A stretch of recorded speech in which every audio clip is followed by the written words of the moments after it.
Now might be a good time to ask why the Republican Party even has such a thing as never-Trumpers in the first place.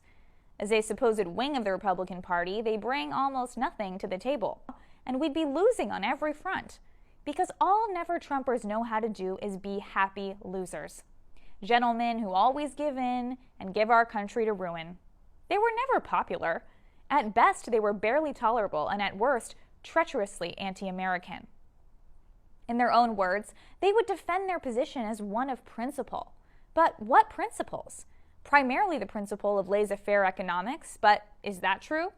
Wouldn't laissez-faire be the economic practice that saw businesses and competition flourish in America like it did under Trump?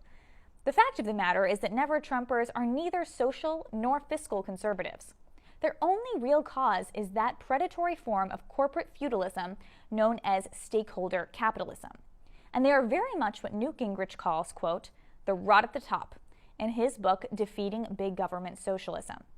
These never-Trumpers' version of laissez-faire presumes that big government and big corporations are in perpetual conflict, when in fact they are in deep collaboration.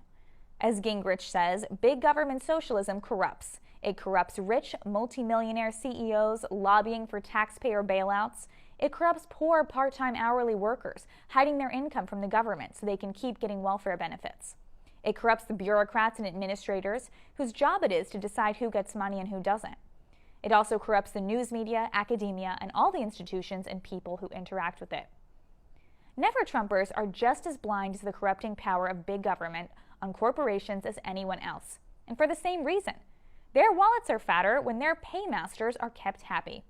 And for this same cause, they casually dismiss trivial matters like useless war or the hollowing out of the middle class. The never-Trumpers are nostalgic for the days when people naively believed that being Democrat meant being pro-people, while being Republican meant being pro-big business.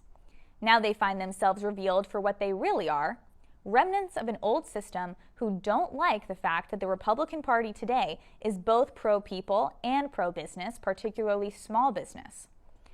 Their ruse has ended.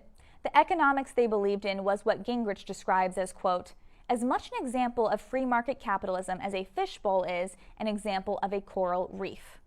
These never-Trumpers have no place among true conservatives, no matter how rock-solid they claim to be. Their smokescreen principles were part of a larger destructive plot, one that Gingrich calls out as, quote, a global movement afoot to further intertwine big business and big government. If it is not stopped, the result will be far worse than more dissatisfied customers. It risks destroying democratic governance itself and the transforming of free democratic societies into authoritarian regimes more like China than the United States. And yet, this is exactly what the never-Trumper wing of the Republican Party is working towards. There should be no place in American politics for such self-serving individuals without scruples. Not in the Republican Party. Not in any party in this country, honestly.